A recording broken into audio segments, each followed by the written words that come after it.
అమ్మ తత్వమును ఆలపింతుము ఆలకించరండి, అమ్మను చూడ అభయము వేడ ఆలసించకండి. తక్కిన వెల్పుల తీరు వేరు మా తల్లి తీరు వేరు, మొక్కిన వారికి మొక్కని వారికి మోక్షమిచ్చి తీరు.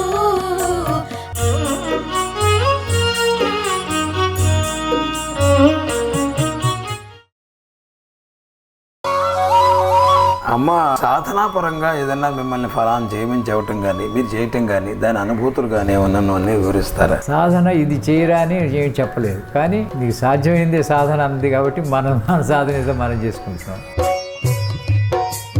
తన కడుపును పుట్టిన బిడ్డకే దైవత్వాన్ని ఇచ్చి నేనే కన్నాను, హైమను నేనే పెంచాను. కొన్ని అమ్మ ప్రణాళికలో ఏం వేసుకొచ్చిందో భగవంతుడు అని అనుకుంటున్నాం కదా, ఆ ప్రణాళిక అందరికీ అర్థం అవ్వాలని కూడా లేదు. కొన్ని మన ఊహకు అందరివి కూడా కొన్ని జరుగుతాయి దాంట్లో. సాధ్యమంతరకు మీరు హేమకయ్య గురించి, సుబ్బారావు గురించి, రవణ్య గురించి చెప్పారు.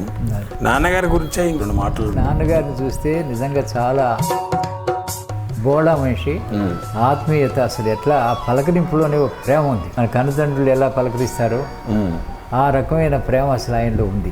అందుకనే జగత్పిత అని అన్నారు నాన్నగారిని, దానికి సార్థక నామధేయుడు ఆయన. ఎల్లాపురగడ వెంకట శ్రీరామూర్తి గారు, వైవి శ్రీరామూర్తి గారు, వీరు 1961 సంవత్సరం నుంచి సుమారుగా 51 సంవత్సరాల నుంచి అమ్మని దర్శిస్తూ అమ్మ మాతృమూర్తిగా, దైవంగా, సర్వస్వంగా భావించి అమ్మను సేవిస్తూ తమ జీవితాన్ని గడుపుతున్నారు.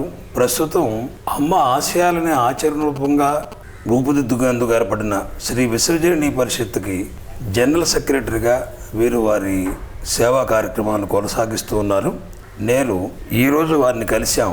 అమ్మతో మా అనుభవాల శీర్షికన వారి అనుభవాలను తెలుసుకునేందుకు గాను వారిని అభ్యర్థించాం. వారు దానికి అంగీకరించారు. వారి అనుభవాలు మనతో చెప్పబోయే ముందుగా వారి గురించి, వారి కుటుంబ నేపథ్యాన్ని గురించి మనకు వివరించవలసిందిగా వారిని కోరుతున్నాం. నమస్కారం శ్రీరామూర్తి గారు. నమస్కారం. మా కుటుంబ నేపథ్యం సంగతి చెప్పాలంటే మా ఊరు గుంటూరు జిల్లా అడవులదీవి గ్రామం అనమాట. గుంటూరు జిల్లాలో ఉంది. అది రేపల్లి తాలూకా. అడవులదీవి చిన్న పల్లెటూరు, అది కూడా. తల్లిదండ్రులు అక్కడంతా వ్యవసాయ కుటుంబాలు. మీ తండ్రి గారి పేరు? మా తండ్రి గారి పేరు వెంకట రమణారావు గారు, మా తల్లి గారి పేరు సుందరమ్మ గారు. వారు అక్కడ ఆయన చాలా పంచాయతీ ప్రెసిడెంట్గా చాలా అనేక సంవత్సరాలుగా, ఒక 50 సంవత్సరాలు అన్అపోజిట్గా చేశారు. ఓహో. అట్లాగే మా పెద్దనాన్నగారు కర్ణం అక్కడ. ఓహో. అంత మాది అగ్రికల్చర్ ఫ్యామిలీ ముందర, వ్యవసాయ సంబంధమైన కుటుంబం. అక్కడ రేపల్లో కొన్నాళ్ళు చదివాం, విద్యాభ్యాసం రేపల్లో. మీరు ఎంతమంది అన్నదమ్ములు? మాకు మీ ఇద్దరం ముగ్గురు అన్నదమ్ములు, ముగ్గురు ఒక సిస్టర్. ముగ్గురు అన్నదమ్ముల్లో ఇప్పుడు మా పెద్దన్న గారు ఈ మధ్య 96లోనే ఆయన వెళ్ళిపోయినారు. మీ ఇద్దరం ఉన్నాం. మా సిస్టర్ గుంటూరు. మీ భార్య పేరు? మీ పేరు? లలిత కుమారి మా భార్య పేరు. అట్లాగే మా ఇద్దరు సన్సు, ఒక డాక్టరు. ఇద్దరు సన్సులు, పెద్ద సన్ను రవికాంత్ అని, 2 రహి కిరణ్, అమ్మాయి కళ్యాణ హైమ అనమాట. వీళ్ళందరూ కూడా అమ్మ పెట్టిన పేర్లు ఇవన్నీ. ఇప్పుడు పెద్ద అతను నా దగ్గర హైదరాబాద్లో ఉన్నారు. ఆయన సాఫ్ట్వేర్లో ఉన్నాడు. 2వ అతను డాక్టరు, అతను లండన్లో ఇప్పుడు అక్కడ చేస్తున్నారు. అమ్మాయి ఏమో తిరుపతిలో మా సనీల ఇస్రోలో ఇంజనీర్, ఆయన అక్కడ ఉన్నారు. ఆయన. మీరు మొదటిసారి అమ్మను గురించి ఎవరి ద్వారా విన్నారు, ఎట్లా విన్నారు? మీ మొదటి అమ్మ దర్శనం ఏ సంవత్సరంలో సుమారుగా ఎప్పుడు జరిగి ఉంటుందని మీకు గుర్తున్నంత వరకు చెప్పగలరా? నేను మొట్టమొదటి అమ్మ దర్శించడం 1961 సంవత్సరంలో. అంటే అంతకు ముందే మా పెద్దనాన్న, మా కుటుంబంలో చాలామంది వచ్చారు జీడలముడి. అంటే ఒక దాదాపుగా ఒక 5-6 నెలల కిందట అట్లా. అంటే మాకు మా మధుసూదన్ రావు అని ఉన్నాడు, మా అన్నగారు అబ్బాయి. అతను మేము బాల్యం నుంచి కూడా ఒకటే క్లాస్, దాదాపు ఒకటే క్లాస్. అంటే మీ వయసు సమవయస్కుడు? సమవయస్కుడు. ఆయనేమో BA చేశాడు, నేను BSc చేసాము. మేము గుంటూరులో హిందూ కాలేజీలో చదివాం అనమాట. హిందూ కాలేజీ చదివిన నుంచి అప్పటి నుంచి, చిన్నప్పటి నుంచి కూడా 61 అంటే 17 ఏళ్ళు నాకు అప్పుడు. అమ్మ దగ్గర రావడానికి 18 ఏళ్ళు అనుకోండి. అవునవును. అట్లాగే వాడికి కూడా ఇంచుమించు సేమ్ వయసు మాది. అంటే మొట్టమొదటి ఆయన ఇల్లు వచ్చాడు. ఆయన ఇల్లు వచ్చిన తర్వాత ఊరికే అమ్మ దగ్గర మేము హాస్టల్లో ఉండేవాళ్ళం. గుంటూరులో హిందూ కాలేజ్ హాస్టల్లో ఉండేవాళ్ళం. హిందూ కాలేజ్ హాస్టల్లో ఉంటే అప్పుడు ఏంటంటే ఇట్లా దేవుడి దగ్గరికి ఇట్లా వెళ్ళటం అనేది కొంచెం ఇదిగా ఉంటుంది కదా, అంత ఫ్రీగా చెప్పేవాడు కాదు మనకి. అవునవును. అంటే ఏమిటో వీడు ప్రతి ఆదివారం మిస్ అయ్యేవాడు. ప్రతి శనివారం మిస్ అయిపోయి మన సోమవారం వచ్చేవాడు.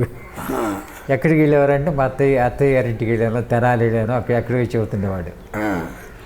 చెబుతుండేవాడు. మళ్ళీ ఈ లోపల నేను బయటికి వెళ్ళి వచ్చేటప్పటికి ఏదో సామ్రాడు గడ్డీలు పూజ చేస్తుండేవాడు.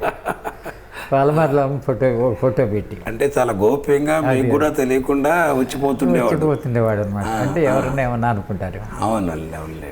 సరే ఓ రోజు నేను ఫోటో గీట చూస్తాను, తలుపు తీసి చూస్తే సామ్రాడు గడ్డీలు పూజ చేసుకున్నాడు. ఏమిటంటే అది అప్పుడు జిల్లాల 3 వ్యవహారం ఇదంతా బయటకు వచ్చింది. ఎట్లా వెళ్ళాలి ఏమిటి అని ఊరికే అనుకుని వాడికి కూడా సర్ప్రైజ్ చేద్దామని. వాడు నాకు చెప్పలేదు కదా. అవునవును. నేను కూడా వాడికి ఎందుకు చెప్పాలి. అవును. అందుకని ఏంటంటే నేను పొద్దున్నే తెల్లవారుజాము బయలుదేరాను 4:30-5ంటికి. 5:30 అయింది అనుకోండి వెళ్ళాను.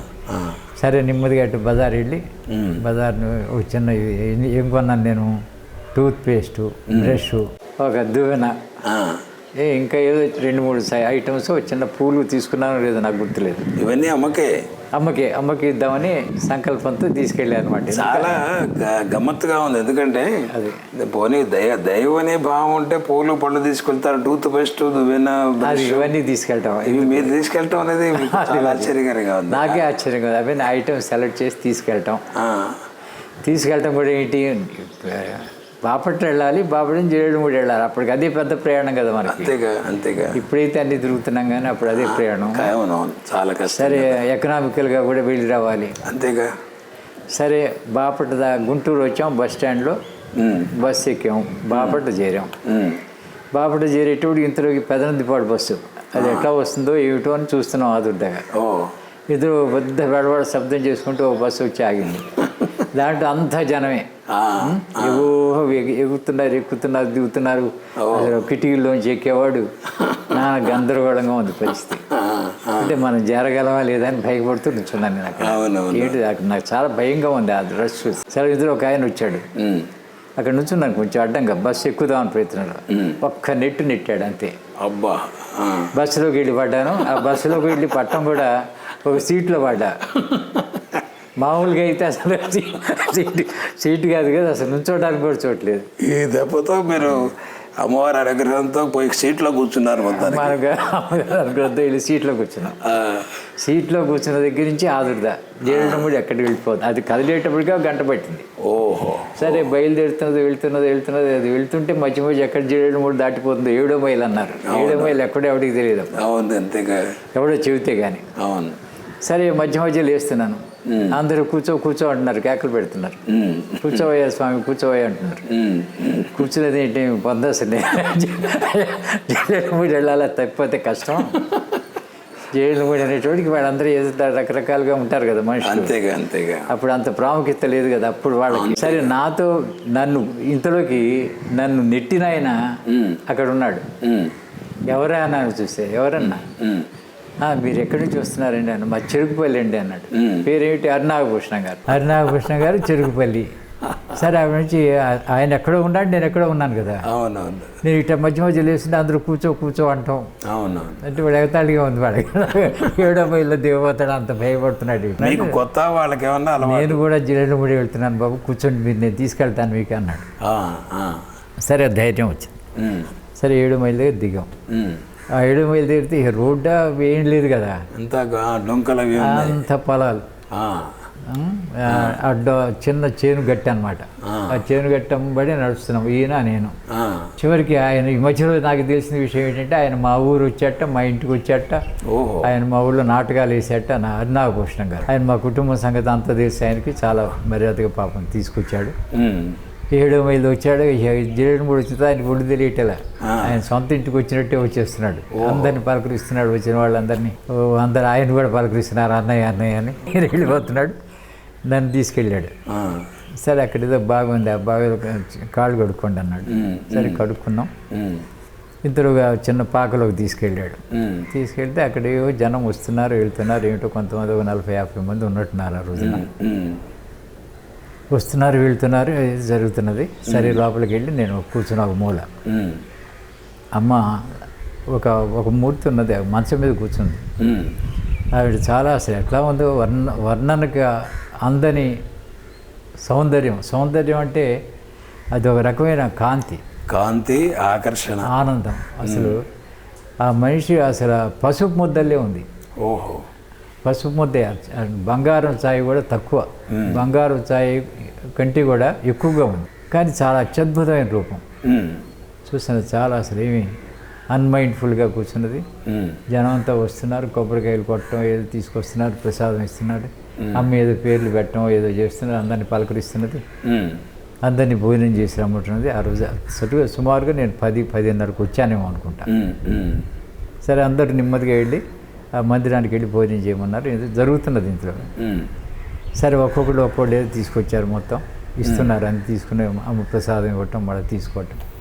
సరే ఒక స్టేజ్లో ఈ తర్వాత నేను చివరికి నా వంతు వచ్చింది. నేను వెలగొండ కూర్చున్నా కదా, యారా నువ్వు ఇట్రా అంది. అమ్మాయి పలికించింది. నువ్వు తీసుకొచ్చింది ఏమిటి తీసుకురారా అంది. సరే నేను సిగ్గుపడుతున్నా, ఏంటి ఇవి తీసుకెళ్ళి ఇచ్చా. బ్రష్, పేస్టు, దువ్వెన ఇంకేవో ఉన్నాయి.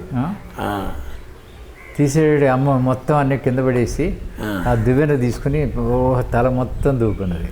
ఓహో, తల దూకుని ఇవాళతో నా చిక్కులన్నీ తీసేసేవరా అన్నది. నా చిక్కులన్నీ తీసేవరా అన్నది. అంటే నాకు అప్పటికి ఏమనాలో తెలియట్లే. ఆవిడ నేను తీసుకొచ్చిన ఇదేమిటి ఆవిడ చెబుతుంది. ఆశ్చర్యంగా ఉంది. సరిగ్గా అంతా సరే వెళ్ళి భోజనం చేసి రమ్మంటున్నారు. నన్ను కూడా భోజనం చేయమన్నారు. నేను వాకిట్లో కూర్చున్నా, వచ్చి గోడ కానుకుని కూర్చున్నా. గోడ కానుకుని కూర్చునేటప్పటికి ఒక 5 నిమిషాలు అయిన తర్వాత నాన్న శ్రీరామమూర్తి అని పిలిచాను. ఆ మొట్టమొదట నన్ను ఏమన్నా అడిగిందంటే, మొట్టమొదటి నన్ను చూడంగానే ఎర్ర నీలో మధు పోలికలు కనిపిస్తున్నాయి అన్నది. నేనేం చెప్పకుండా మొట్టమొదట నన్ను పలకరింపే మొట్టమొదటి అది మధు పోలికలు కనిపిస్తున్నాయిరా అంది. అంటే మాది మా అన్నయ్య గారు అబ్బాయి అమ్మ అన్నాను. అంటే వెంటనే నువ్వు ప్రసాద్ తర్వాత వాడివా అంది. ఓహో, అవునమ్మా అన్న. అప్పుడు మీ అన్నయ్య గారు వచ్చారా? వచ్చాడు, అప్పుడే వచ్చారు. 4 నెలల కిందటో ఎంతో వచ్చారు వాళ్ళు, అంతే. నేను కొద్ది తేడాదు. అవునమ్మా అన్న. సరే ఇక అయిన తర్వాత అక్కడికి వెళ్ళి కూర్చున్నా. గోడ ఆనుకుని కూర్చున్న బయట ఇద్దరు నాన్న శ్రీరామమూర్తి అన్నది. ఆ టైంలోనే అనుకుంటాను నేను, ఉద్దేశంలో ఈ సిరిగి సుబ్బారావు ఉన్నాడు. సిరిగి సుబ్బారావు సోదరుడు ఉన్నాడు. ఆయన చాలా అత్యద్భుతంగా లక్ష్మీ నృసింహ కళావలంబన స్తోత్రం చదువుతున్నాడు. మీ పేరు మీరు చెప్పకుండానే అమ్మ చెప్పింది. నా పేరు చెప్పింది. నాకే ఆశ్చర్యం వేసింది. అది తెలియటానికి స్కోప్ లేదు. ఏరా శ్రీరామూర్తి అని చెప్పి ఏరా శ్రీరామూర్తి అన్న, నాన్న శ్రీరామూర్తి అన్న అంటే వచ్చింది. ఇంతలోకి నన్ను తీసుకుని హైమకు పరిచయం. హైమ అనే ఒక అమ్మాయి వచ్చింది, నాకు తెలియదు. గలగల్లాడుకుంటూ వచ్చింది, చిన్నపిల్ల. వచ్చేటప్పుడు నన్ను పరిచయం చేసింది. అంటే పరిచయం కూడా చేయటం కాదు, కూర్చున్నది అంతే. అమ్మాయి వచ్చిన వాళ్ళందరినీ పలకరించడం అమ్మాయి స్వభావం. అందరిని అన్నయ్య అని పాపం చేరుతుంది కదా. పాపం ఏంటి అట్లా అమ్మాయిని చూడగానే చాలా ఆనందం వేసింది. ఏంటో అసలు అంత ప్రేమ అనమాట. అసలు అక్కడ వెళ్ళిన తర్వాత అమ్మ పలకరించిన తర్వాత ఇక మొత్తం అంతా మన సొంతం అని అనిపిస్తుంది. అంతా మన ఇల్లే, మన ఇల్లే అని, అంతా మన వాళ్ళు అంతే. ఏమిటి చాలా అమాయకంగా ఉంది అమ్మ కూడా.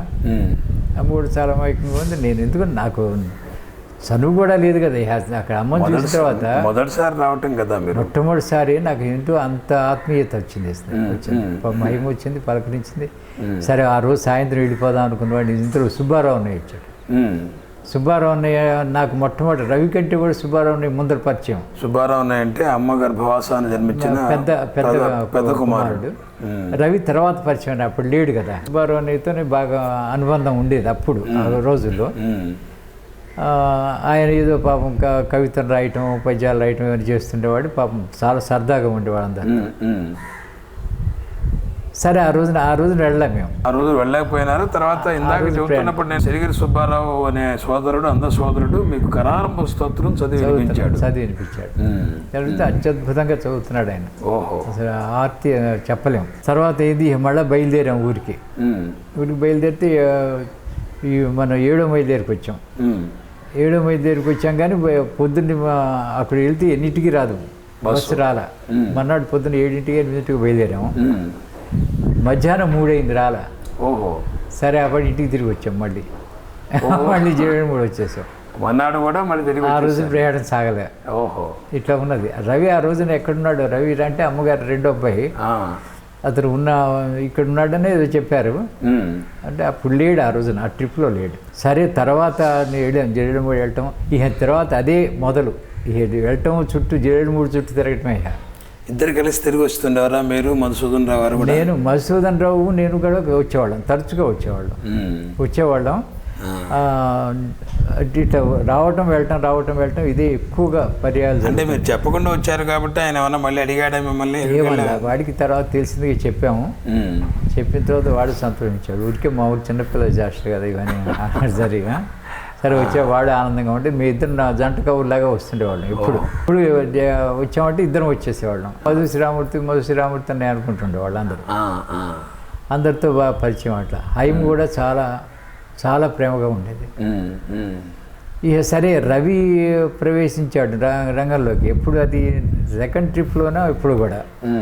ఎందుకంటే ఆంజనేయులు గారు, పిఎస్ఆర్ ఆంజనేయులు గారు, రవి వీళ్ళంతా అనుబంధం. మళ్ళీ ఏంటంటే ఆంజనేయులు గారు గుంటూరులో ఉండేవాడు, మేము గుంటూరులో ఉండేవాళ్ళం కదా, మాకు హిందూ కాలేజ్ హాస్టల్కి వస్తుండేవాడు ఆయన. సరే రవి కూడా వచ్చి సుబ్బారావు అన్నయ్య, రవి కూడా వాడు వస్తుండేవాడు. కానీ తర్వాత ఏంటంటే సుబ్బారావు అన్నయ్యతో బాగా పరిచయం ఏర్పడింది. తర్వాత రవితో ఇంకా అనుబంధం ఎక్కువైంది. ఎక్కువ అవటం అంటే మేము ఇద్దరం ఒకే బ్యాంకులో వర్క్ చేసాం, స్టేట్ బ్యాంక్. సరే అది కానివ్వండి, ఇంకా స్నేహంగా కూడా కొంచెం బాగా ఇది ఉండేది. మీరు జిల్లలమ్మడి రాకముందు ఏ దేవుడు అంటే మీకు ఇష్టంగా ఉండేది? నాకు దేవుడు అంటే ప్రత్యేకంగా ఈ దేవుడు అని కాదు, కానీ దైవభక్తి ఉంది. వెంకటేశ్వర స్వామి, మా తాతగారు శివాలయం కట్టించారు అక్కడ అడవల్లిలో. ఆ శివాలయం శివుడు అన్నా కూడా అసలు దైవభక్తి అనేది ఉంది. కానీ ఇంత అంటే ఒక చాదస్తంగా కానీ అట్లా ఉండేది కాదు. దైవభక్తి ఉంది. మీరు 17 ఏళ్ళ అమ్మను చూశారు. అమ్మలో ఒక రకమైన దివ్యమైన శక్తి అనిపించింది. ఆకర్షణ, ఆవిడ ప్రేమ ఇవన్నీ కనపడ్డాయి. అమ్మని చూస్తే ఇదేనా ఇంకేదైనా మీకు? ఈవిడ అమ్మని చూస్తే నాకు మొట్టమొదటి అసలు ఏమనిపించింది అంటే ఒక పసిపాపలాగా అనిపించింది. యాక్చువల్గా అమ్మని నేను చాలా కాలం అదే దృష్టితో చూసేవాడిని. అంటే అమ్మ అంత అమాయకంగా, అంత ఇదిగా ఎంత ఉంటుంది, ముద్దుగా ఉండేది చాలా. నేను ఊరికి మామూలుగా చూపుగా పట్టుకుని అమ్మని అంటుండేవాడిని. ఎరా నేను పాప ఏంట్రా అనేది అమ్మ. అట్లాగే ఉంది. ఎందుకంటే ఆవిడ అంత ప్రేమగా చూస్తుంది కదా, అంతే అందరినీ. అసలు ఎంత ప్రేమ, అసలు మొట్టమొదటిసారి అనుభవమే అత్యద్భుతమైన అనుభవం అది. ఆ అనుభవం తర్వాత ఈ అమ్మ ఎవరు ఏమిటి అనే సందేహం లేదు. అసలు దేవుడా కాదా ఇవన్నీ కూడా ఆలోచన. దేవుడు కాదు, ఒక అత్యద్భుతమైన శక్తి, దేవుడి కంటే మించింది. అంతేగా. అంటే మన భావనలో దేవుడు అనుకుంటే ఒక ప్రత్యేకమైన ఉంది కదా, అమ్మ అలా కూడా అనిపించలే. అమ్మ ఏంటంటే వీటన్నిటికీ అతీతమైన ఇదిగానే కనిపించింది. ప్రేమమూర్తి అని. ప్రేమమూర్తి తర్వాత అంటూ అసలు ఈ దైవాలు ఇవనేవి ఆ స్థాయి కాదు, దానికంటే ఉత్తమమైన భావన మీకు ఉండేది. అమ్మ దగ్గర అంటే ఏంటి ఈ పూజలు కూడా చాలామంది చేస్తుండేవాళ్ళు. అమ్మ చక్కగా స్తోత్రాలు చేస్తుండేవాళ్ళు, అంత సంతోషించేవాళ్ళం. కానీ దాని మీద ఏంటో అంత ఆసక్తి ఉండేది కాదు. ఇప్పుడు అమ్మ దగ్గర కూర్చోవటం, అమ్మతో మాట్లాడటం, ఏదో మా కాలక్షేపం. అంటే ఒక రకమైన చిన్నపిల్లల ఎట్లా అమ్మ దగ్గర ఎట్లా ఉన్నామో ఆ రకంగానే ఉన్నాం. కానీ ప్రత్యేకంగా దేవుడు అని భయం అనేది లేదు. స్వతంత్రంతో కూడిన ప్రేమ. కానీ అది మనం వర్ణించలేము. దేవుడు అనే వాడి కోసం వెతుకులాడలేదు. తర్వాత అమ్మని చూసిన తర్వాత దేవుడా కాదా ఇవన్నీ ఆలోచన కూడా కాదు, రాలేదు. అసలు దేవుడు అనే వాడి కోసం ఇంకోటి చూడాలి, ఇంకో చోటుకి వెళ్ళాలని ఆలోచన రాలేదు. అది చాలా అత్యద్భుతమైన ఇది అనుకుంటున్నాను నేను. మీరు మొదటి దర్శనం చేశారు. తర్వాత మీ తల్లిదండ్రులు మీరు వెళ్ళొస్తున్నట్టుగా తెలియటం కానీ, వాళ్ళు రావటం కానీ? వాళ్ళు రావటం తక్కువ. ఏంటంటే మాకు కొంచెం ఆర్థడాక్స్ ఫ్యామిలీ, అంటే కొద్దిగా ఏదో మడి ఉండేవి. మాకేంటంటే నాకు ఇక్కడ మేము కాలేజీ నుంచి రావటం ఇవన్నీ కూడా వాళ్ళకి పెద్దగా తెలియవు. 2-3 వస్తున్నామని తెలుసు, కానీ వాళ్ళు రావటం తక్కువ. వ్యతిరేకత ఏం లేదు. కానీ వాళ్ళు ఏంటంటే కొంచెం ఇక్కడ కొన్ని ఇన్హిబిషన్స్ వాళ్ళకి ఏంటో మడి అది కొంచెం ఉండేది. తర్వాత అన్నీ పోయినాయి అనుకోండి. అంటే వాళ్ళకి కూడా మంచి గౌరవం, మంచి ఇది వచ్చింది. తర్వాత ఇంకా చెప్పేదేమో కొన్ని ఏళ్ళు అట్లా. నేను తర్వాత మొట్టమొదటి 61లో వచ్చాను కదా, 61లో చదువుకుంటున్నాం.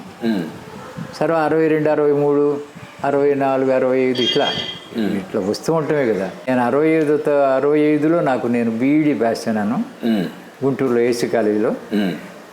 తర్వాత అక్కడ నాకు మొట్టమొదటిగా పోస్టింగ్ పత్తిపాడు అని ఇచ్చారు. పత్తిపాడు, గుంటూరు దగ్గర పత్తిపాడు.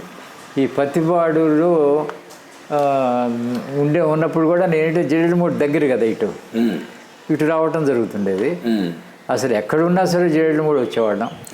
సరే 66లో మొట్టమొదటి, ఈ తర్వాత స్టేట్ బ్యాంకులో చేరటం, మొట్టమొదటి విజయనగరంలో చేరాను.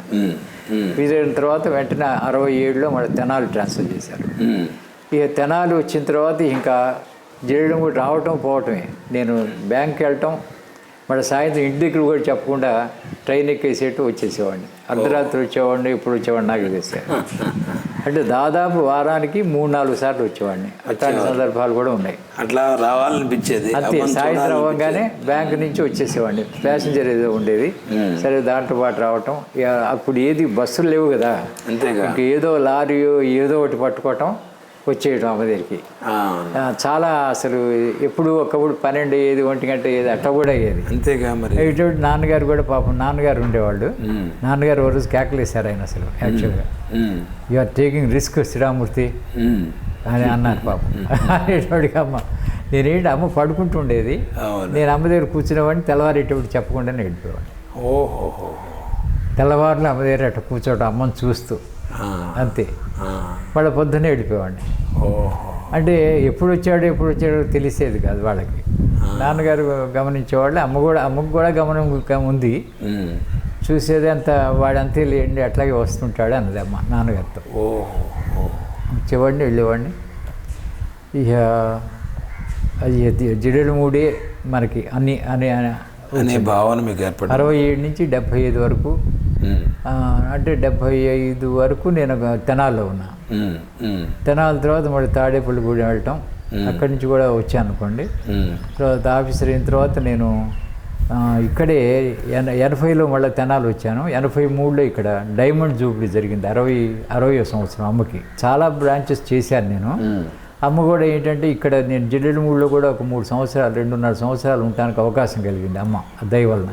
ఇక్కడ కూడా స్టేట్ బ్యాంక్ ఉండటం, నేను తెనాల్లో ఉండగా అమ్మ కూడా ఇక్కడికి రమ్మని అంటాం, నేను ఇక్కడికి రావడం జరిగింది. మొట్టమొదటి నేను బాపట్లో ఉన్నాను. బాపట్లో ఉన్నప్పుడు చాలా అనుభవాలు చాలా ఉన్నాయి. అంటే రావటం వెళ్ళటం కదా, అమ్మ ప్రేమకి అంత ఏముంది అసలు.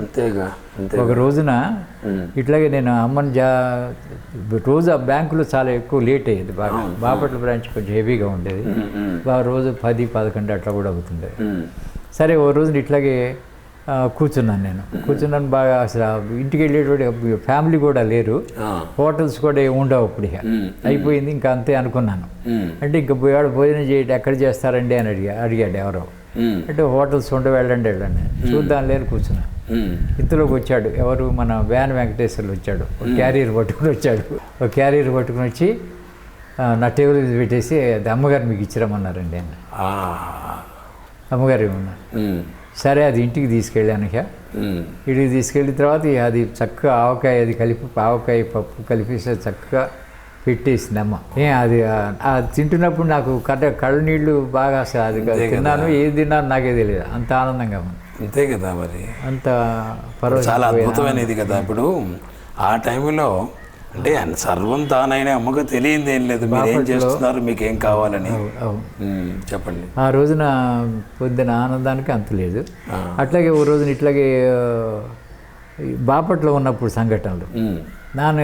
ఒక రోజు నేను ఎక్కడో ఉన్న బాపట్లో బజార్కి వెళ్ళాను, ఇంటికి రాలేదు. నా కోసం తిరుగుతున్నట్టు నాన్నగారు బాబు.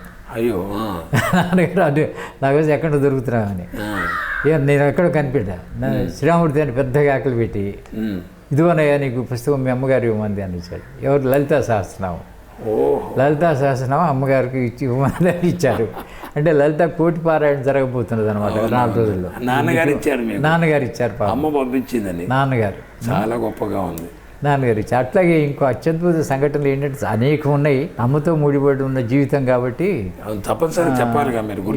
ఏంటంటే నాకు చాలా సంక్షిప్తంగా, అంటే నాకు బాగా ప్రావీణ్యంగా అనిపించేవే చెప్తున్నాను. చెప్పండి, ఏమైనా చెప్పచ్చు, పర్వాలేదు. నేను మాచర్లు ట్రాన్స్ఫర్ చేశారు నన్ను బాపట్ల నుంచి. బాపట్ల చేస్తే అందరూ చాలా మాచర్లు అంటే అందరూ పాపం ఆశ్చర్యపోయి కొంచెం బాధపడ్డారు. మాచర్లు అంటే చాలా దూరం, పనిష్మెంట్ ప్లేస్, పనిష్మెంట్ ఏరియా అంటే మాచర్లు వేశారు. వేసిన తర్వాత అమ్మది వాడు పని మీద వెళ్తున్నాడులే అన్నది. ఏమిటో ఆ పని నాకేం తెలియలే. సరే మాతో ఆ ఫ్యామిలీతో ఒక వంట మనిషి ఉండేది, కనకమ్మ గారని ఉండేది అనుకుంటా, కొంచెం కాలు అవుడిగా ఉండేది. ఆవిడ వంట మనిషి కనకదుర్గమ్మ గారు ఆవిడనిచ్చి లారీలో సామాను గీమాను వేసుకుని మేము బస్సులో వెళ్ళాము. లారీలో ఆ సామాను వచ్చింది, మాతో పాటు ఈవిని పంపించింది. ఆ ప్రేమకు చెప్తున్నాను, అంటే మేము చేసుకోలేమని అక్కడ అప్పటికే 3 పిల్లలు వీళ్ళు ఉన్నారు, చిన్నపిల్లలు. అసలు అవి పంపించడం నాకు చాలా అత్యద్భుతంగా ఉంది. అంటే అంత కేర్ తీసుకునేది అమ్మ. అంటే ఇంట్లో ఒక తల్లి కంటే ఇంకా ఎక్కువగా ఆ కేర్ ఇంత అంత అని కాదు, దాని వర్ణనకు అందానికి. సరే అప్పుడు మాచర్లో కూడా కొన్ని బ్యాంకులో కొన్ని ఇబ్బందులు వచ్చినాయి. అంటే ఎవరో ఒక ఫీల్డ్ ఆఫీసర్ గారు పోవటం ఏదో అవేదో కొన్ని అంటే బాగా హెవీ వర్క్. కానీ ఈ లోపల ఏమైందంటే ఇక్కడ అనసూయేశ్వరాలయంలో ఫిబ్రవరి 17 వచ్చింది, అంటే 81లో 81 అనుకుంటా నాన్నగారు. నాకేమైంది, నాన్నగారు వెళ్ళిపోయినట్టు కూడా తెలియదు నాకు. అయ్యో, నేను అక్కడ ఉన్నాను, అంటే ఇన్స్పెక్షన్ జరుగుతుంది మా బ్యాంక్కి. అంటే పగలు తెల్లవాళ్ళు బ్యాంకు చేస్తే కానీ మనకి ఇది పట్ల ఏది చూడలే. మా మేనేజర్కి తెలిసింది, పేపర్లో చూశాడు కానీ నాకు చెప్పలే. అంటే నేను వెళ్ళిపోతానేమో ఆయన భయం. నేను మర్నాడు చూస్తే పేపర్లో నాన్నగారు వెళ్ళిపోయినట్టు పేపర్లో చూసి, పేపర్లో ఏదో పడ్డది. సరే వెంటనే నేను 7-3 అప్పుడు ఏమైందంటే అసలు గుళ్ళో ప్రవేశపెట్టాం నాన్నగారిని, ఆలయ ప్రవేశం జరిగింది కదా, దానికి దినకర్ గారు రాశాడు లెటరు. అంటే ఇటు నీకు మాచర్లో గ్రానైట్ స్టోన్స్ దొరుకుతాయి కాబట్టి అదే టెంపుల్కి కావాలి అర్జెంటుగా గ్రానైట్ స్టోన్ పంపించాల్సింది అని రాశాడు. అని రాస్తే అది పట్టుకుని నేను ఏం చేశానంటే, అక్కడ చాలామంది ఉంటారు కదా బ్యాంకు మనకి, వాళ్ళు వీళ్ళ దగ్గరికి వెళ్ళి ఎంక్వైరీ చేసి ఒక లారీ లోడ్ ఇది పంపించేసాం. ఇది ఇక దానికి అమ్మ పాపం ఏంటంటే మనం ఇంత పని చేసినా కూడా ఎంతో చెప్తుంది కదా మన గురించి. ఇది తెచ్చాడు అది తెచ్చాడు, అంతే పెద్ద కాస్ట్ ఏం కాలేదు, అప్పుడు చాలా తక్కువ రేటే కదా. సరే అది ముందర ముఖ్యంగా ఏమైందంటే అది దేవాలయానికి అనసూయేశ్వరాలయానికి వాడారు మొత్తం వాడారు. కానీ దాని రిలవెన్స్ నేను ఏం చెప్తున్నానంటే, నాకు ఎక్కడ ఆశ్చర్యం వేసిందంటే, అది అమ్మ ఇంత కార్యక్రమం మన చేతి చేయించింది, ఏదో పని మీద వెళ్తున్నాడు అని అన్నది కదా, ఆ పని ఇది అయిందే కాకుండా సరిగ్గా నేను ఆ తర్వాత నాకు స్ఫురణకు వచ్చి చూసుకుంటే ఫిబ్రవరి 17 సరిగ్గా నా పుట్టినరోజు, ఫిబ్రవరి 17 నా బర్త్డే. అంటే ఆ సింక్రనైజ్ అయిన విషయం నాకు చాలా అత్యద్భుతంగా అనిపించింది. అదొకటి. అంటే ఇట్లాంటివి చాలా ఉన్నాయి. ఇన్ని అనుభవాలంటే నేను ఊరికే మిరాకిల్స్ అవి నాకు నా దృష్టిలో పెద్దగా నాకేమి అయిన అనుభవాలు ఏం లేవు. కానీ ఇట్లాంటి అమ్మ ఎంత ప్రేమమూర్తి అనేది మనకు అర్థమవుతుంది. అంతే కదా.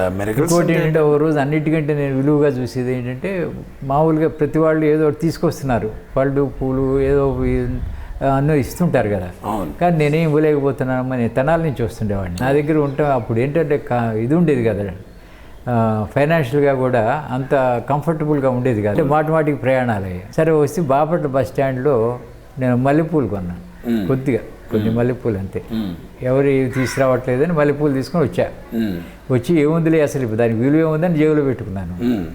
సరే నేను వచ్చి అమ్మ దగ్గరికి వచ్చి కూర్చున్నాను. మామూలుగా నేను రావటం అలవాటే కదా, 10 ఎంత అయింది. ఏరా నువ్వేం తీసుకొచ్చావు అన్నది. ఏం తెచ్చానమ్మా, ఇది తీసుకురా ఇట్లా అన్నది. తీస్తే మల్లెపూలు తీసుకొచ్చి ఇట్లా వెంటనే పక్క అంతా జల్లుకున్నది, తన మీద జల్లుకుని ఈ సీజన్లో మొట్టమొదటి మల్లెపూలు నువ్వేరా తెచ్చింది, మొట్టమొదటి మల్లెపూలు నువ్వేరా తెచ్చింది అని అంటే మనిషికి ఎంత ఆనందాన్ని కలిగిస్తుందో అమ్మ చెప్తాను.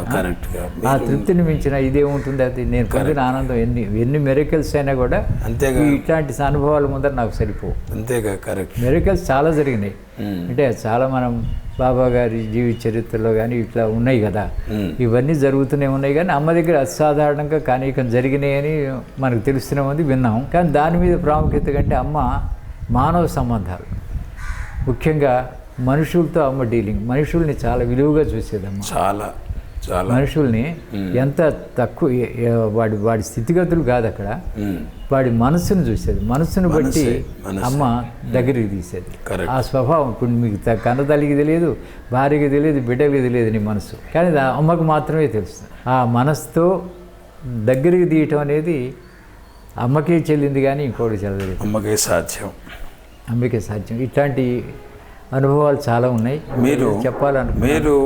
ఉద్యోగంలో చేరారు, తర్వాత మీ వివాహానికి సంబంధించిన కార్యక్రమంలో ఇంకొకటి ఏంటంటే ముఖ్యంగా నాకు అమ్మ ఇచ్చిన మహత్తరమైన కార్యక్రమం ఏంటంటే రవి మ్యారేజ్.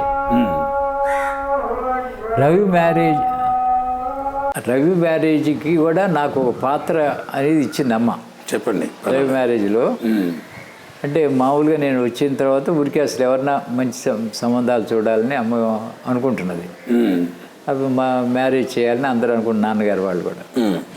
ఒకసారి అమ్మ అన్నది అంటే ఎవరన్నా తెలిసిన మంచి అమ్మాయిలు వీళ్ళు ఎవరన్నా పెళ్లి కూతురు ఎవరన్నా ఉన్నారు అసలు మనలో ఎవరన్నా వీళ్ళు ఉన్నా, ఇట్లా ఎవరో మా అన్నయ్య అమ్మాయి ఉన్నారమ్మా వీళ్ళని చెప్పారు. వాళ్ళందరినీ ఒకసారి నాకు తీసుకొచ్చి చూపిస్తావా అన్నది. అదో ముగ్గురు వీళ్ళందరినీ వేసుకుని ఒకసారి వచ్చాను. వచ్చి అందరినీ పాపం చూసిందమ్మా. చూసి చివరికి అంటే వైదేహి సెలెక్ట్ చేసింది అనుకోండి. అది అమ్మ సెలెక్ట్ చేయటం అంటే అందరితో మాట్లాడిందండి. అందరితో మాట్లాడటం అంటే అదే నేనే వాళ్ళకి కూడా చెప్పాను. అంటే అమ్మ అందరితో మాట్లాడింది. అమ్మతో మాట్లాడటం అంటే అది సెలెక్ట్ చేసినట్టే. అమ్మ సెలెక్ట్ చేసి రవి కూడా చూశాడు. రవి కూడా బాగానే ఉందనుకున్నారు. అమ్మ మాటే ఫైనల్ కదా. సరే అమ్మ సెలెక్ట్ చేసింది అంటే దాంట్లో కూడా నా పాత్ర ఉన్నదని చెబుతున్నా ఊరికి. అమ్మ రవి వివాహం విషయంలో కానీ రవితో నాకు అనుబంధం కూడా ఏంటంటే చాలా ఎక్కువ అనుబంధం. అంటే అది ఒక ఫ్రెండా లేకపోతే ఇంకోటి ఈ చుట్టరికాలు ఇవన్నీ కూడా కాకుండా మించిన అనుబంధం. అంటే ఒక ఆత్మీయం అసలు అట్లా ఉండేది అన్నట్టు, ప్రాణంలాగా ఉండేది. అంటే అప్పటికైనా అంతే.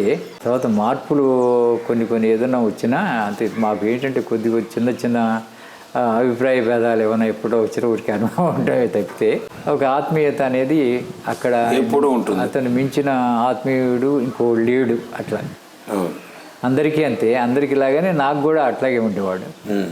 అంటే అంత ప్రేమగా అసలు అంత ఒక ప్రాణంగా ఉండేవాళ్ళం అంతే. అంటే ఎక్కడికి వెళ్ళినా ఎక్కడ తిరిగినా ఇద్దరం కలిసి వెళ్ళటం లేకపోతే ఒకటి మాట కానీ అట్లా ఉండేది. అంటే జిల్లెళ్ళ మూడుతో అనుబంధం ఇంకా పెరగటానికి రవి చాలా కారణం. అంటే సరే హైమ అనేది హైమ ఎంత ప్రేమగా చూసేదో అంటే అది చెప్పాలి తర్వాత ఘట్టంలో మళ్ళీ అంటే సీక్వెన్స్ కుదరటం నాకు. అవును, ఒకటి తర్వాత చెప్పండి పర్వాలేదు. సుబ్బారావునే అంత ప్రేమగా ఉండేవాడు. సుబ్బారావునే తర్వాత ఇప్పుడు మరి రవి రంగంలో ప్రవేశించిన తర్వాత మాకేంటంటే ప్రొఫెషనల్గా కానీ లేకపోతే ఇంకో రకంగా కానీ ఆ అనుబంధం అనేది మాటలతో వర్ణించడానికి లేదు, ఒక స్నేహం అంటానికి లేదు. అంత ఇదిగా ఉండేది. ఇప్పటికీ అట్లాగే కొనసాగుతున్నది. అది అమ్మ ఇచ్చిన వరం అని అనుకుంటున్నాను. అట్లాగే ఫ్యామిలీతో నాన్నగారితో అనుబంధం మరీ అత్యద్భుతం. ఇప్పుడు ఏంటంటే మేము సింగుపాలెం వచ్చింది అమ్మ, రేపల్లి తాలూకా. మాకు తెలియదు అప్పుడు. అమ్మ సెకండ్ విజిటే మాది. నేను అది కూడా 61, 62లో వచ్చిందేమో. సరే నేను మధు మేమంతా వెళ్ళాం. చాలా బ్రహ్మాండంగా జరిగింది అక్కడ. నాన్నగారు ఆ రోజు పడుకుని బాగా విపరీతంగా జ్వరం వచ్చింది. జ్వరం బాగా కాళ్ళు నొప్పులు ఒళ్ళు నొప్పులు అంటున్నారు. సరే మీ ఇద్దరు ఉన్నాం, నేను మధు. వాడు ఒక కాలు నేను ఒక కాలు, పర్వాలేదు శిష్యుల్లాగా. అసలు ఆయనకి తెల్లవారు నిద్రపోకుండా పాప చేస్తూనే ఉన్నాం, సేవ చేస్తూనే ఉన్నాం. పొద్దున్నే లేచి అమ్మ దగ్గరికి వెళ్ళారు. ఎవరు వీళ్ళు అడవుల నుంచి వచ్చారట, మెరికల్లాగా ఉన్నారు. రాత్రి వాళ్ళు నన్ను వదిలిపెట్టలేదు అసలు, వీళ్ళు అంత జాగ్రత్తగా చూసుకున్నారు అని నాన్నగారు పాప. అంటే చెబుతున్నా నాన్నగారితో అనుబంధం అట్లా. నాన్నగారు మేము ఇక్కడికి వచ్చినప్పుడు ఆయన మన పక్కన కూర్చోకుండా ఆయన భోజనం చేసేవాడు కాదు. అమ్మ అట్లాగే ఇది. ఆయన అసలు నాన్నగారు అయితే మరి చుట్టూ భోజనాన్ని పక్కన కూర్చోవాల్సిందే. అట్లా భోజనం చేసేవాడు. అంటే ఇవన్నీ డిస్క్రిప్షన్కి అందని విషయాలు చాలా ఉన్నాయి. హైమ చాలా ఆత్మీయంగా ఉండేది. హైమ చాలా ఉత్తరాలు రాసింది నాకు. హైమతో అనుబంధం చాలా ఎక్కువ. అసలు హైమ ఒక కన్నతల్లి లాగానే. మీకు అవకాశం ఉంటే హైమకే రాసిన ఉత్తరాలు ఏదైనా చూపిస్తే దాన్ని కూడా రికార్డ్ చేద్దాం. ఉన్నాయి, నా దగ్గర ఉన్నాయి. నేను ఈసారి తప్పకుండా. ఎందుకంటే ఎట్లా రాసేది, ఎట్లా ఉండేది దస్తూరి, ఎట్లా ప్రతి ఎవ్రీ మినిట్ డీటెయిల్ రాసేది పాపం. అమ్మ దగ్గర ఇక్కడ ఏం జరిగింది ఆ రోజున. ఇవాళ నేను వచ్చాను అనుకోండి, వచ్చిన తర్వాత వెళ్ళేదాకా చుట్టూ తిరిగేది పాపం. వెళ్ళంగానే మళ్ళీ వెంటనే మన్నాడు ఉత్తరం వచ్చేసేది. అంటే ఇక్కడ ఇట్లా జరుగుతున్నదని, ఇట్లా జరుగుతున్నదని అట్లా అసలు ఎంత ప్రేమగా ఉండేదో మనకి అసలు చెప్పలేము. అసలు అది వర్ణనకు అందని విషయాలు ఇవన్నీ కూడా. అంటే కేవలం ఏంటంటే అమ్మ, నాన్నగారు, అయ్యమ్మ, రవి, సుబ్బారావు వీళ్ళే కాదు, వీళ్ళంటే అంత ఆత్మీయంగా విశ్వకుటుంబం వాళ్ళకి. విశ్వకుటుంబం కాబట్టి అట్లా ఉండగలుగుతున్నారు, అంతే కదా. అవును. తర్వాత అప్పుడు మీరు వచ్చినప్పుడు ఆవరణలో ఉండే సోదరులు, వారి మధ్య ఉన్న సంబంధ బాంధవ్యాలు, వాళ్ళ యొక్క ఆప్యాయత, ఆ వాతావరణం ఎట్లా ఉందో కాస్త వివరించండి. అప్పటి వాతావరణం అంటే ఇక్కడ అసలు ఆ వాతావరణం తలుచుకుంటేనే ఒళ్ళు పులకరిస్తుంది. అసలు ఆవరణలోకి రాగానే ఇంకెవరో కొత్త ఇంటికి వచ్చినట్టు అనిపించేది కాదు. అందరూ ఎంతో కాలం కళ్ళు కాయలు కాసేటట్టు చూస్తున్నారేమో మన కోసం అన్నట్టుగా అట్లా ఉండేది, ఆప్యాయత ఉండేది. మనిషి అది పలకరించుకోవటం కూడా ఎంత అన్నయ్యలు అక్కయ్యలు అంటే అసలు దాని వర్ణనకి అందని ప్రేమ. ఇదంతా ఓ బృందావనం. ఇది ఏంటంటే అమ్మ కృష్ణుడిలాగా అందరినీ తన ప్రేమలో అట్లా ముంచేసింది అంతే.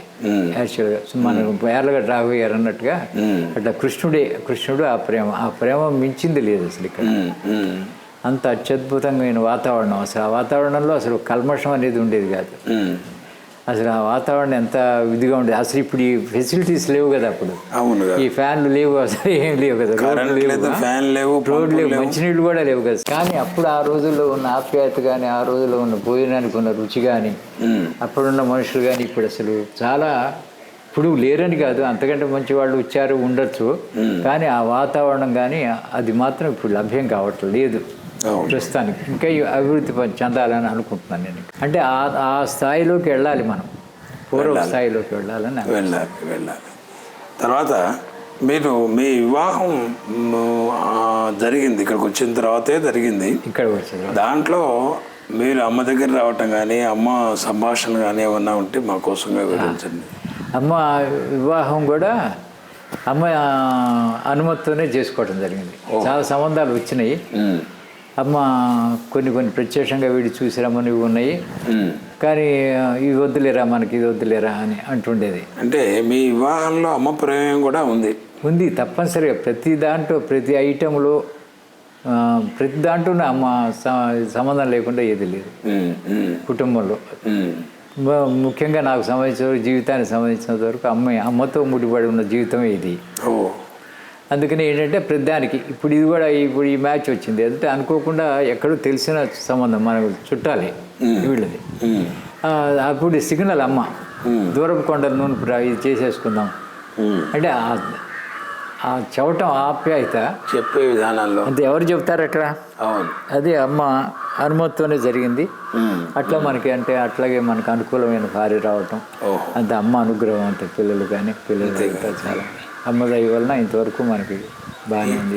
ఇది లేకుండా పెద్ద అబ్బాయికి 2 మగ పిల్లలు, రెండో వాడికి ఒక ఆడపిల్ల, ఇప్పుడు అమ్మాయికి కూడా 2 మగ పిల్లలు. అట్లా జరుగుతున్నది అంత బాగానే అమ్మ దయ వలన అంతా. ఇప్పుడు మీరు మీ అనుభవాలు మీరు చెప్పదలుచుకొని చెబితే నేను కొన్ని క్వశ్చన్స్ వేస్తాను, నేను కొన్ని ప్రశ్నలు వేస్తాను. మీరు చెప్పదలుచుకొని ముందు చెప్పండి.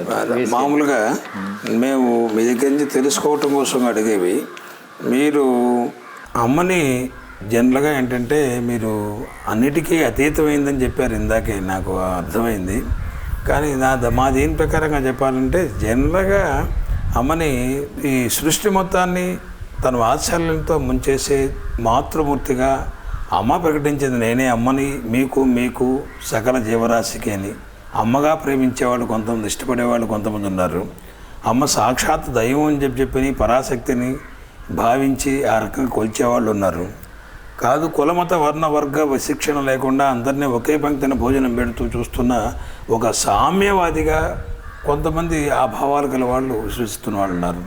ఈ 3 అనేవాళ్ళు ఉన్నారు. ఈ లక్షణాల్లో మీకు అమ్మలో ఏ లక్షణం అంటే ఎక్కువగా ఇష్టం అని మీరు భావిస్తున్నారు? అంటే ఇవన్నీ ఈ 3 కలపోతే అమ్మ అంటే సర్వము సర్వలక్షణ సమన్వితమైన అది ఒక శక్తి భావాకృతి ధరించి మాతృమూర్తిగా వచ్చిందని మీ భావన. అంతే అంతే అంతే. బాగుంది.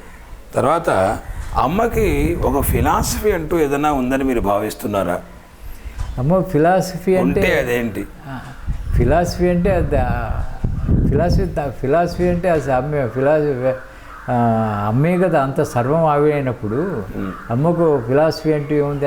అందరినీ ప్రేమించడమే ఆ ఫిలాసఫీ. అందరినీ దగ్గరికి తీయటం, అందరినీ అంటే వాళ్ళ జీవితాలను కూడా ఉద్ధరించడం చేస్తూనే ఉంది అమ్మ. అంటే పేరు పెట్టట్లేదు కానీ ఫిలాసఫీ అని అన్ని మతాలు నాకు సమ్మతమే అన్నది కదమ్మా. అన్ని మతాలు సమ్మతమే తనకి. అసలు గుణదోషమే లేకపోతే నాకు ఇంకో భేదం ఏముంటుంది అని అంది కదా. అందుకని ఏంటంటే అందరినీ సృష్టిని తన బిడ్డలుగా ప్రేమించడం, తను ఉద్ధరించడం అంటే తను కనపడకుండా ఉద్ధరిస్తుంది మనుషుల్ని. ఏంటంటే అంతర్గతంగా మార్పు తీసుకొచ్చి అంటే మొట్టమొదటి అమ్మ దగ్గరికి రాగానే మనకి ఎవరు మునులైతే ఋషులైతే కొన్ని సంవత్సరాలు వేల సంవత్సరాలు తపస్సు చేసి దేవుణ్ణి కనుక్కుంటున్నారో సాక్షాత్కారమైందని, అట్లాంటి ఆ యోగి యొక్క మనస్సు మనకి అమ్మని చూడంగానే కలుగుతుందని నేను అనుకుంటున్నాను. అంటే ఆ స్థాయికి అమ్మ మొట్టమొదటి తీసుకెళ్ళి వదిలేస్తుంది. తర్వాత మీ జడ్జిమెంట్ మీదే. అంతేగా. మీ మైండ్ ప్యూరిఫై చేస్తుంది. అదే బాప్టిజం ఆఫ్ టీయర్స్ అని మనం భరద్వాజ్ గారు కూడా రాశారు. అంటే అమ్మని చూడంగానే ఎందుకు ఏడుస్తారు. ఆ ఏడుపులో మీ సకల ఇవన్నీ కూడా పర్జ్ అయిపోయి మాలిన్యాలన్నీ పోయి ఒక స్థితి వస్తుందని నేను దృఢంగా అనుకుంటాను. సరే అమ్మ, ఈ ప్రత్యేకించి ఈ రకమైన సిద్ధాంతాలకి వాటికి ఈ ఫిలాసఫీలకి అతీతమైన శక్తి అని చెప్పి మీ భావన. తప్పనిసరిగా. తర్వాత అమ్మ వాక్యాలు అనే పేరుతో డాక్టర్ శ్రీపాద గోపాలకృష్ణమూర్తి గారు ప్రచురించారు, సంకలనం చేసి. అమ్మ సూక్తులు సామాన్య మానవాళికి ఆచరణ సాధ్యాలని మీరు భావిస్తున్నారా? అన్నీ, ప్రతిదీ, ఏ మాట ఆచరణ సాధ్యం కాదంటూ లేదు. అమ్మ మాటలు కానీ అమ్మ సిద్ధాంతాలు కానీ మనిషి అడుగడుగునా ఉపయోగించేవి. దాంట్లో మీరు ఆచరణ సాధ్యాలు అంటూ అంటే యాక్చువల్గా అమ్మ చెప్పినవన్నీ కూడా ఆవిడ అనుభవం నుంచో లేకపోతే సత్యాలు ఆవిడ వ్యక్తం చేశారు. అవన్నీ ఆచరణ సాధ్యాలని మీ భావన. అమ్మ సన్నిధిలో మీ కుటుంబానికి సంబంధించిన శుభకార్యాలు ఏమేమి జరిగినాయి? అన్ని శుభకార్యాలు దాదాపు అమ్మకు తెలియకుండా అమ్మ ఆశీస్సుతో జరిగినవి అన్నీ కూడా. వివాహాలు కానీ, మీ వివాహం, మా వివాహం కానీ, అందరూ మా అన్నగారి వివాహం కానీ అన్నీ కూడా అమ్మకు తెలిసి అమ్మ ఆశీర్వచనాలతో జరిగినవి అన్నీ కూడా. ఓహో. మీ పిల్లల పేర్లు ఎవరు పెట్టారు? మా పెద్ద అతని పేరు రవికాంత్ అని పెట్టాను నేను. రవికాంత్ అంటే నాకు రవి మీద ఉన్న ఇష్టం, అది పెట్టడం జరిగింది మొట్టమొదటి. అప్పుడు రెండో వాడిది రహి కిరణ్ అని అమ్మాయి పెట్టింది, కళ్యాణ ఏమో అమ్మాయి పెట్టింది. ఓహో. అమ్మ ఎప్పుడన్నా మీరు కోపగించుకోవడం చూసారా? సందర్భం మీకు అభ్యంతరం లేకపోతే సందర్భాన్ని చెప్పండి. కోపగించుకోవటం అంటే పైకి అప్పుడప్పుడు మందలించడం, కోపగించడం అనేది కాదు కానీ మందలించడం చూసినట్టే గుర్తు ఒకప్పుడు. అంటే కొంచెం బాధ్యతారహితంగా ఆవరణలో ఉన్న అట్లాంటి సందర్భాలు కొన్ని ఉన్నాయి. అంటే అమ్మ పెద్దగా అనేది కాదు కానీ ఒక మందలింపు ద్వారంలో ఆ వాయిస్లోనే భయం పుట్టుతుంది. అమ్మ ప్రేమగా ఉంటుంది కానీ ప్రేమగా ఉన్నప్పుడు ఆ ప్రేమలో మందలింపు కూడా ఉంటుంది ఒకప్పుడు. కొన్ని సందర్భాలు ఉన్నాయి అట్లా. అవును. అట్లాగే అమ్మ దుఃఖించడం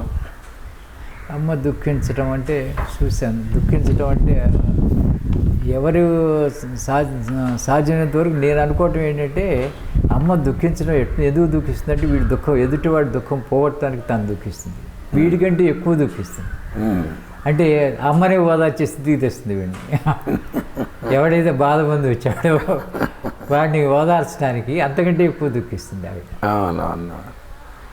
సరే, అమ్మ సాధనాపరంగా ఏదన్నా మిమ్మల్ని ఫలాన్ని చేయమని చెప్పటం కానీ మీరు చేయటం కానీ దాని అనుభూతులు కానీ ఏమన్నా వివరిస్తారా? సాధనగా ఇది చెయ్యని చెప్పలేదమ్మా, మీకు ఎప్పుడు చెప్పలే. సాధన ఇది చేయరా అని ఏమి చెప్పలేదు. కానీ నీకు సాధ్యమైందే సాధన అంది కాబట్టి మన సాధన ఏదో మనం చేసుకుంటున్నాం. ఈ సాధన ఫలాన్ని చేయమని చెప్పలేదు. ఉపదేశాలు కొంతమంది చేసిందంటారు, నాకు అదేం చేయలేదు. తర్వాత అమ్మ హైమక్కయ్య గురించి చెప్పారు మీరు. హైమక్కయ్య ప్రేమతత్వాన్ని, తర్వాత సుకుమారంగా ఉంటానని చేయటానికి. తర్వాత హైమక్కయ్య దగ్గర రాసిన లెటర్స్ కాకుండా ఇంకా గుర్తుగా హైమక్కయ్యకి సంబంధించిన వస్తువులు ఏమన్నా మీ దగ్గర ఉన్నాయా? హైమక్కయ్య దగ్గర వస్తువులు నా దగ్గర ఉన్నట్టుగా గుర్తులేదు. లెటర్స్ ఉన్నాయి, లెటర్సే ఉన్నాయి. పని నేను ఇస్తాను. ఇంకేమన్నా ఉన్నాయో నేను చూడాలి. ఇంకా హైమక్కయ్యతో ఇంకా మీరు చెప్పని అనుభూతులు ఏదన్నా ఉంటే? హైమ ఒక ప్రత్యేకమైన వ్యక్తి అండి. హైమ అసలు ఆ అమ్మాయిని చూడంగానే ఒక రకమైన దైవీ లక్షణాలు కనిపిస్తాయి. అంటే ఆ సుకుమారత్వం, అసలు మనసు చాలా కరుణార్ద్రమైన మనసు అంటారే, అట్లా అసలు ఎవరి బాధని చూసి తట్టుకోలేదు. తను నిత్యం బాధపడుతూనే ఉంటుంది. అమ్మాయి కూడా తలనొప్పి, అది ఆరోగ్యం అంత బాగుండేది కాదు. కానీ తన ఆరోగ్యాన్ని పక్కన పెట్టి ఎదుటివాడి ఆరోగ్యం ఎలా ఉంది, అట్లాగే చాలామంది మనం చెప్పే, ఇప్పుడు చాలామందికి అనుభవమే, చిన్న పిచ్చుగా పడ్డా కూడా కింద, ఇంకోటి ఏ జంతువు పడ్డా కూడా అంత సానుభూతి అసలు ఎంత చాలా ఇదిగా ఉండేది. చాలా కరుణమూర్తి అంతే. మీకు అంటే ఇది నా ఒక విమర్శ ఉంది జనరల్గా ఏంటంటే, ఈ ప్రపంచం మొత్తాన్ని, సర్వ జీవరాశిని కూడా తన బిడ్డలుగా భావించి ప్రేమించి తన జీవితాన్ని, తన అవతార లక్ష్యాన్ని పరిపూర్ణంగా ప్రపంచం మీద వెదజల్లిన అమ్మ తన కడుపున పుట్టిన బిడ్డకే దైవత్వాన్ని ఇచ్చి, నేనే కన్నాను హైమను, నేనే పెంచాను, నేనే చంపుకున్నాను, నేనే దైవత్వాన్ని ప్రసాదించాను అని చెప్పని అమ్మ ఆలయ ప్రవేశం చేయించింది. తర్వాత చాలామందికి తను ఈ లౌకికమైన కోరికల కోసంగా అక్కడ పోయి మొక్కుకోమను, లేదా అక్కడ ప్రదక్షిణాలు చేయమను, అభిషేకాలు చేసుకోమను చాలామంది సోదరులు జిల్లాముడి వాళ్ళందరూ కూడా చాలా కోరికలు నెరవేరినట్టుగా అనేక మంది, కొన్ని వేల మందికి అనుభవాలు ఉన్నాయి. అయినా హైమక్కయ్యకే ఆ పరిస్థితి ఎందుకు ఏర్పరిచిందని మీరు భావిస్తున్నారు? ఇప్పుడు ఏంటంటే అమ్మ చేసిన వాటి అన్నిటికి కూడా మనకు అర్థాలు తెలిసిన వాళ్ళు చాలా తక్కువే. కొన్ని అమ్మ అంటే ఆ ప్రణాళికలో ఏం వేసుకొచ్చిందో భగవంతుడు అని అనుకుంటున్నాం కదా, ఆ ప్రణాళిక అందరికీ అర్థం అవ్వాలని కూడా లేదు. కొన్ని మన ఊహకు అందరివి కూడా కొన్ని జరుగుతాయి దాంట్లో. మరి అది కూడా మరి అమ్మ ప్రణాళిక, కొన్ని అర్థం కాని విషయాలు కొన్ని ఉన్నాయి తప్పకుండా. ఎందుకంటే ఇప్పుడు హైమ పోవటం తనకు ఇతరికి ఆవిడికి తగ్గించుకోలేకపోతే ఇంకోరికి తగ్గిస్తుంది, లేకపోతే ఇట్లా వస్తాయి అన్నీ కూడా. అమ్మ ఇంకో వాళ్ళకి ఇంత పెట్టలేదు, తనే పెట్టుకున్నది. అది ఎందుకని పెట్టుకుందో కొన్ని అనూహ్యంగా ఉంటాయి, కొన్ని అది అని చెప్పలేము. అది ఆవిడికి తెలియాల్సిందే. నాన్నగారి గురించే ఇంకేదన్నా మీరు ఆయన వ్యక్తిత్వాన్ని గురించి రెండు మాటలు? నాన్నగారిని చూస్తే నిజంగా చాలా బోళా మనిషి, ఆత్మీయత, అసలు ఎట్లా ఆ పలకరింపులోనే ఒక ప్రేమ ఉంది, ఉట్టిపడుతుంది. మన కన్నతండ్రులు ఎలా పలకరిస్తారో ఆ రకమైన ప్రేమ అసలు ఆయనలో ఉంది. అందుకనే జగత్పిత అని అన్నారు నాన్నగారిని, దానికి సార్థక నామధేయుడు ఆయన. నాన్నగారిలో అన్ని లక్షణాలు, మంచి లక్షణాలు ఉన్నాయి. మీకు ఈ శరీరం దాల్చిన ఆ శక్తిలో మీకు నచ్చని విషయాలు ఏమైనా మీరు గమనించారా? నచ్చని విషయాలంటే ఎవరికి తెలియకుండా అర్ధాంతరంగా 62వ సంవత్సరమే జీవితం చాలించడం అనేది నిజంగా అది నచ్చని విషయం. అది చాలా గొప్పగా, నిజంగా అది నిజమైన మాట, నిజంగా అందరికీ నచ్చని మాట, నచ్చని విషయం, అందరికీ నచ్చని విషయం అమ్మలో అది. ఇంకా ఏంటంటే చిన్నప్పుడు అన్ని కష్టాలు పట్టడానికి కూడా నిర్ణయించుకుని రావటం కూడా కొన్ని నచ్చల కొన్ని. ఇది అన్ని కష్టాలు మరి చాలా ఊహించని కష్టాలు పడ్డదని విన్నాం కదా. తర్వాత మీరు మీ జీవితంపై అమ్మ ప్రభావం ఎంతవరకు ఉందని మీరు భావిస్తున్నారు? అడుగునా ఉంది జీవితం మీద, కంప్లీట్గా అమ్మ ముద్రే ఉంది. యాక్చువల్గా అమ్మతో ఎప్పుడన్నా ప్రయాణం చేశారా? వాటి అనుభవాలు, విశేషాలు చెప్పండి. అమ్మతో ప్రయాణం అంటే ఒక అదృష్టం ఏంటంటే, అమ్మతో ప్రయాణం అంటే నాకు చాలా ముఖ్యమైన విషయం ఏంటంటే, నేను ఒకసారి జిరేడుమూడిలో ఉన్నాను ఇక్కడ. ఒకసారి నేను మాచల్ ట్రాన్స్ఫర్ అయ్యి ముందరో తర్వాత ఫ్యామిలీతో ఉన్నాం ఇక్కడ. అమ్మ ఇక్కడే ఉంచింది కొన్నాళ్ళ పాటు ఉన్నాం, 15-20 రోజులు ఉన్నాం. ఇట్లా అమ్మ వెళ్తానంటే ఇవాళ కాదురా రేపు వెళ్దామంది. నేను దించి వస్తాను నిన్న. తెనాలి దించి వస్తాను పాపం. వెంటనే రామకృష్ణ ఏదో మాట ట్యాక్సీ, అది కారు ఉంది అప్పుడు, డాక్టర్ గారు, నెల్లూరు డాక్టర్ గారు కారే వద్దారు. సరే తీసుకుని మేము బయలుదేరాం, మా కుటుంబం, అమ్మ, రామకృష్ణయ్య. అంతే. తెనాలి వచ్చేసింది. తెనాలి వచ్చేసి ఇంటి పరిస్థితి ఎట్టా ఉంది, చాలా దారుణంగా ఉంది అప్పుడు. అంటే నేను లేవు కదా, 15 రోజుల నుంచి లేవు, ఎక్కడో అక్కడ పడేసి కుక్కి మంచాలు అన్నీ చాలా చిందరవందరగా ఉన్నాయి. పిల్లలంతా వెళ్ళటం అంతే. అమ్మ వచ్చేసింది, ఆ మంచం ఎట్లా ఉందో అది చూడటం లేదు, వచ్చేసి పడుకుంది శుభ్రంగా. ఇది ఈ పిల్లలంతా వీళ్ళు ఆడుకుంటున్నారు, మరమరాలు తినేవాడు వాడు చూసి వాడంతా చాలా ఆనందించింది. సరే నేను వెళ్ళి అప్పుడు ఆ టైంలో ఏంటంటే ఏమీ దొరక కొబ్బరి బోళాలు 2 తెచ్చా. 2 తెచ్చి అమ్మకి కొట్టించాను, తాగింది పాపం చక్కగా. కంటే ముఖ్యంగా చెప్పేది ఏంటంటే అమ్మ తన ప్రేమగా తను తీసుకొచ్చి ఇంటి దగ్గర దించింది, చెప్పటం నేను తీసుకొని దించుతాను. అంత ఆ ప్రేమ మనం చెప్పలేమండి. మనం అలాగే అమ్మతో పాటు టూర్స్కి కూడా వెళ్ళటం జరిగింది, కొన్ని టూర్స్కి, వైజాగ్, గోదావరి డిస్ట్రిక్ట్. తర్వాత మీరు అమ్మ సేవా కార్యక్రమాల్లో చాలా వాటిలో పూర్వం పాల్గొన్నారు. ప్రస్తుతం మీరు జనరల్ సెక్రటరీగా శ్రీ విశ్వజనీయ పరిషత్ ఏదైతే ఉందో ఆ సంస్థకు జనరల్ సెక్రటరీగా మీరు ప్రస్తుతం మీ సేవలను అమ్మకు అంకితం చేస్తున్నారు. దీంట్లో అమ్మ యొక్క అనుగ్రహం మీరు చేయటంలో ఇతోతుకంగా ఎంతవరకు ఉందని భావిస్తున్నారు? ప్రతిదీ అమ్మ అనుగ్రహమే. అమ్మ అనుగ్రహం వల్లనే అసలు ఇక్కడికి వచ్చి కూర్చోవటం కూడా జరిగింది, చెప్తున్నా ఈ కార్యక్రమం. అట్లాగే నేను హైదరాబాద్లో ఉన్నప్పుడు కూడా అదేదో జిరేళ్ళగూడెమ్మ సేవా సమితి కానీ సెక్రటరీగా చేయటం జరిగింది, 5-6 ఏళ్ళు ఉన్నాను. అది అయిన తర్వాత ఇక్కడికి అమ్మ దయ వల్లనే, అమ్మ సంకల్పంతోనే వచ్చాను అనుకుంటున్నాను. నిజం కదా. అది మరి ఎంతవరకు మనం చేస్తాం, అమ్మ ఆశయాలకు అనుగుణంగానే పని చేస్తున్నామని అనుకుంటున్నాం. ఇంకా చేయాల్సినవి అనేకం ఉన్నాయి, అది చేయడానికి ప్రయత్నం చేస్తున్నాం. అమ్మ కృప వలన అది జరుగుతాయని నేను అనుకుంటున్నాను. మేము సాధ్యమంత వరకు మా తెలిసినంతలో మీ దగ్గర నుంచి ఇన్ఫర్మేషన్ తీసుకోవడం కోసంగా కొన్ని ప్రశ్నలు అడిగాము. ఇంకా ఏదైనా మీరు అమ్మని గురించి చెప్పదలుచుకుంటుంటే తప్పనిసరిగా మా కోసంగా, భవిష్యత్ తరాల వారి కోసంగా ముఖ్యంగా ఏంటంటే అమ్మ దగ్గరికి రావటం, నన్ను చూడటమే పొందటం అన్నది కదా అమ్మ. అవును. అందుకని ఎవరైనా సరే అమ్మని ఇంకా ఎక్కువ మంది విస్తృతంగా సందర్శించి, అంటే మనకు తెలియని విషయాలు కూడా వాళ్ళ అమ్మకి స్ఫురింపజేయచ్చు కదా అమ్మ. అవును. వాళ్ళందరూ కూడా అమ్మని తత్వాన్ని తెలుసుకుని లోకానికి చాటాలని అందరూ అమ్మ దగ్గరికి రావాలి. నేను అనుకుంటూ ఏంటంటే మనకి అమ్మ చేసిన అనేక మేళ్ళు ఉన్నాయి. మేలు అంటే ప్రతివాడికి ఎవరిని గదిలించినా కూడా వాళ్ళకి ప్రతివాడికి అమ్మ అనుగ్రహంతో అనేకమైన అనుభవాలు పొందినాయి, సుఖాలను పొందారు, వచ్చినాయి.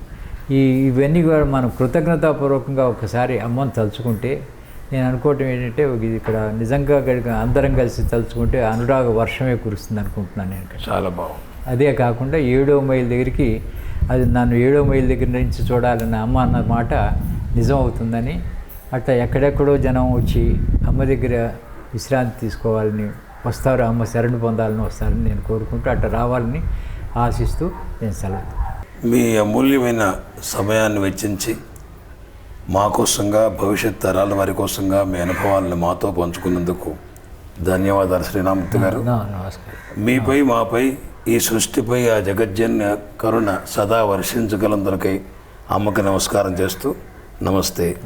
జై హో మాత. మరొకరి అనుభవాలతో మళ్ళీ కలుసుకుందాం. జై హో మాత. మీ రావురి ప్రసాద్.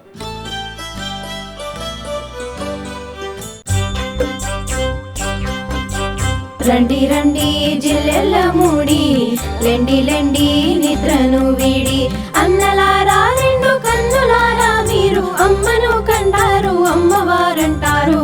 రండి రండి జిల్లెల్ల మూడి, లెండి లెండి నిద్రను వీడి. రండి రండి జిల్లెల్ల మూడి, లెండి లెండి నిద్రను వీడి. రండి రండి జిల్లెల్ల మూడి, లెండి లెండి నిద్రను